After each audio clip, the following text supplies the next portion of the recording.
வணக்கம் நண்பர்களே, நான் உங்கள் ஷெஃப் கார்த்திக். இன்றைக்கி என்ன டிஷ் பண்ண போகிறோன்னா, செட்டிநாடு குசின்லேருந்து மட்டன் கோலா உருண்டை குழம்பு தான் நம்ம பண்ண போகிறோம். எனக்கு ரொம்ப பிடிச்சமான ஒரு டிஷ்ஷு. யாருன்னா கொத்துக்கறி பண்ணி, கொத்துக்கறியை சின்ன சின்ன பால்ஸ் மாதிரி பிடிச்சி, அதுக்கப்புறம் அதை ஃப்ரை பண்ணி, அதுக்கப்புறம் வேறு குழம்பு ரெடி பண்ணி அதில் போடுறதுங்கிறது வந்து ஒரு நல்ல பயங்கரமான ஒரு ப்ராசஸ். சூப்பரான டிஷ்ஷு, எனக்கு ரொம்ப பிடிச்ச ஒரு டிஷ்ஷு. வாங்க எப்படி பண்ணுறதுன்னு பார்க்கலாம். நம்ம ஃபஸ்ட்டு வந்து மட்டன் மீன்ஸ் தயாரி பண்ணி வச்சுக்கலாம். அதான் ரொம்ப முக்கியமான விஷயம் இந்த கிரேவிக்கு. சின்ன வெங்காயம் சின்னதாக நறுக்கினது, பச்சை மிளகா சின்னதாக நறுக்கினது, கொத்தமல்லியும் சின்னதாக நறுக்கி வச்சுக்கலாம். இப்போ வந்து பொட்டுக்கடலை, முந்திரி பருப்பு இது ரெண்டுமே சேர்த்து பவுடரை பண்ணி வச்சுக்கலாம். இதுதான் ஒரு பைண்டிங் ஏஜென்ட் நம்ம மட்டனுக்கு.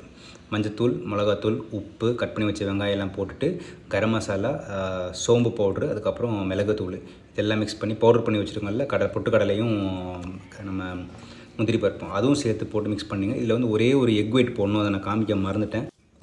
எல்லாம் போட்டு மட்டனை நல்லா மசாஜ் பண்ணிங்கன்னா அது கலர்லாம் சேஞ்ச் ஆகி இது மாதிரி ஒரு கண்டிஷனில் வரும். இந்த கண்டிஷனில் பண்ணால் குட்டி குட்டியாக ரவுண்ட் பால்ஸ் பிடிச்சி வச்சுக்கலாம். ஒரு 200 கிராம் மட்டன் மீன்ஸ் எடுத்துருக்கிறேன். ஒரு 18லேருந்து 20 பீஸ் வரும். சின்ன சின்னதாக பிடிச்சிங்கன்னா அதை வந்து உங்களுக்கு உங்கள் சைஸுக்கு கொஞ்சம் இதோட கொஞ்சம் பெருசாக பிடிக்கினாலும் ஓகே, இதோட கொஞ்சம் குட்டியாக பிடிக்கினாலும் ஓகே. உங்கள் சைஸுக்கு தேவை மாதிரி நீங்கள் பிடிச்சி வச்சுக்கலாம்.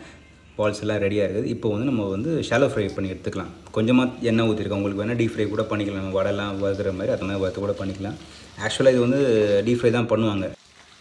நம்ம இஷ்டம் தான், நம்ம எப்படி வேணால் ஃப்ரை பண்ணி எடுத்துக்கலாம். இப்போ வந்து ஒரு 2 நிமிஷம் 3 நிமிஷத்துக்குள்ளே வந்து இது எல்லாமே நல்லா ஃப்ரை ஆகிடும். கோல்டன் கலராக இந்த க்ரஸ்ட் வரும்போது நம்ம என்ன பண்ணோம், எடுத்து வச்சு பாக்கி இருக்கிற டம்ப்ளிங்ஸும் சேர்த்து நம்ம ஃப்ரை பண்ணி மாற்றி வச்சுக்கலாம்.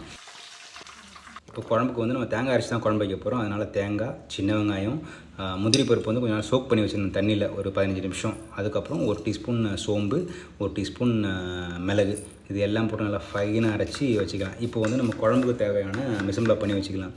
2 வெங்காயம் எடுத்துருக்கேன். 2 வெங்காயம் நம்ம பொடிசாக நறுக்கிங்க. பொடிசாக நறுக்கினா இன்னும் கொஞ்சம் கிரேவி வந்து நல்லா ஃபைன் ஸ்மூத்தாக வரும். அதுக்கப்புறம் ஒரு சில்லி வந்து 2 பீஸாக வைக்கலாம்.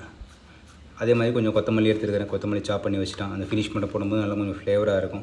2 மீடியம் சைஸ் தக்காளி அதுவும் சாப் பண்ணி தான் பண்ண போகிறோம். உங்களுக்கு வேணால் விதை எடுத்து கூட பண்ணிக்கலாம். நான் விதை இல்லாமல் தான் ஃபைனாக சாப் பண்ணியிருக்கிறேன். ரொம்ப ஈஸியாக இருக்கும். நம்ம குக் பண்ணும்போது உடையவும் செய்யும். கிரேவி வந்து ஒரு ஃபைன் ஃபினிஷிங் கிடைக்கும். ஒரு மண்சட்டியில் வந்து நல்லெண்ணெய் சூடானதுக்கப்புறம் ஹோல் கரம் மசாலா அதில் சோம்பும் போட்டுங்க. கல்பாசி இருந்தால் கண்டிப்பாக போடுங்க, செம்ம ஃப்ளேவராக இருக்கும். என்கிட்ட இல்லை, அதனால் நான் போடலை. அதுக்கப்புறம் ஃபைனாக சாப் பண்ண வெங்காயம் லைட்டாக வதங்கும்போது உப்பு போட்டேன். நம்ம வெங்காயம் வந்து பொன்னிறமாக வதங்கணும். பொன்னிறமாக வதங்கும் போது தான் நல்லா குழஞ்சி வரும். கொஞ்சம் கருவேப்பிலையும் போட்டு நம்ம வந்து பொன்னிறமாக வதங்க வரைக்கும் வதக்கிட்டே இருக்கணும். இந்த கோலா உருண்டை அப்படியே நம்ம ஸ்டார்டராக கூட சாப்பிட்டுக்கலாம், பிரச்சனையே கிடையாது. வறுத்துட்டு அப்படியே சாப்பிட்டா கூட செம்ம டேஸ்ட்டாக இருக்கும். இப்போ நம்ம வந்து வெங்காயம் வந்து பொன்னிறமாக வந்துருக்குது. ஒரு டீஸ்பூன் இஞ்சி பூண்டு விழுது கண்டிப்பாக போடணும். போட்டால் தான் நமக்கு வந்து பயங்கரமாக மணமாக இருக்கும். நான்வெஜ் டிஷ்ஷுக்கு வந்து இஞ்சி பூண்டு விழுது ரொம்ப மஸ்ட்டு.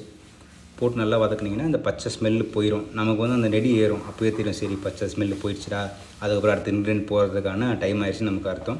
தக்காளி போட்டாச்சு. தக்காளி நல்லா உடையிற வரைக்கும் நம்ம நல்லா வதக்கணும்.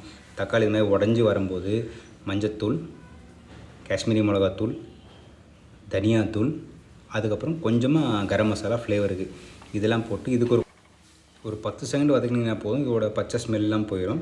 அதுக்கப்புறம் என்ன பண்ணிடணும், நம்ம ஆல்ரெடி அரைச்சி வச்சுருக்கோம்ல அந்த தேங்காய் பேஸ்ட்டு அதை வந்து இதில் போட்டு நம்ம குக் பண்ண போகிறோம். தேங்காய் பேஸ்ட் போட்டாச்சு. இப்போ வந்து இந்த அதே கப்பில் வந்து என்ன பண்ணால் நம்ம கழுவி ஒரு 2 கப் தண்ணி ஊற்றணும். இல்லை, நான் 1 கப் தான் காமிச்சிருக்கேன். 2 கப் தண்ணி கண்டிப்பாக ஊற்றணும். அப்போ தான் கொதித்து ஒரு நல்ல கன்சிஸ்டன்சியில் நமக்கு கிரேவி வரும். 2 கப் தண்ணி ஊற்றினதுக்கப்புறம் லைட்டாக கொதி வரும்போது என்ன பண்ணால் நம்ம இதை க்ளோஸ் பண்ணி ஒரு 15 நிமிஷம் குக் பண்ணணும். 15 நிமிஷம் குக் பண்ணால் தான் இதுலேருந்து எண்ணெய்லாம் சைடில் அப்படி தெளிஞ்சு வரும். ஓப்பன் பண்ணி பார்த்தீங்கன்னா நல்லா கொதிக்குது. கிரேவியும் ஆல்மோஸ்ட் குக் ஆகிடுச்சு, நல்லா ஃப்ளேவராக இருக்குது. இப்போ என்ன பண்ண போகிறோம், நம்ம ஆல்ரெடி ஃப்ரை பண்ணி வச்சுருக்கோம் கோலா உருண்டையை உள்ளே போட போகிறோம். அப்படியே ஒன்று ஃபுல்லாக போட்டு லைட்டாக அப்படியே மிக்ஸ் பண்ணிக்கங்க. உடையெல்லாம் உடையாது, ஆல்ரெடி நம்ம ஃப்ரை பண்ணி வச்சுருக்காங்க. உடையிறதுக்கான வாய்ப்பு ரொம்ப கம்மி. நல்லா மிக்ஸ் பண்ணிக்கங்க.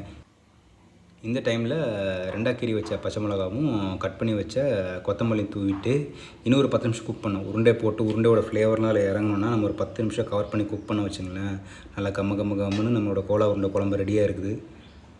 இப்போ வந்து நீங்கள் என்ன வேணால் பண்ணிக்கலாம். அது ஃபுட்பாலே ஆனாலும் ஒன்றே ஆகாது. நம்ம அதெல்லாம் கோட் பண்ணி நல்லா ஃப்ரை பண்ணி வச்சுக்கனால நல்லா அப்படியே சூப்பராக கிடக்கும். அதில் இந்த ரெசிபி உங்களுக்கு பிடிச்சிருக்குன்னு நினைக்கிறேன். கண்டிப்பாக இதோட கோலா உருண்டையோட ஸ்டார்டர் ரெசிபி நான் போடுவேன் சீக்கிரமாக. கண்டிப்பாக பாருங்கள். நன்றி, வணக்கம்.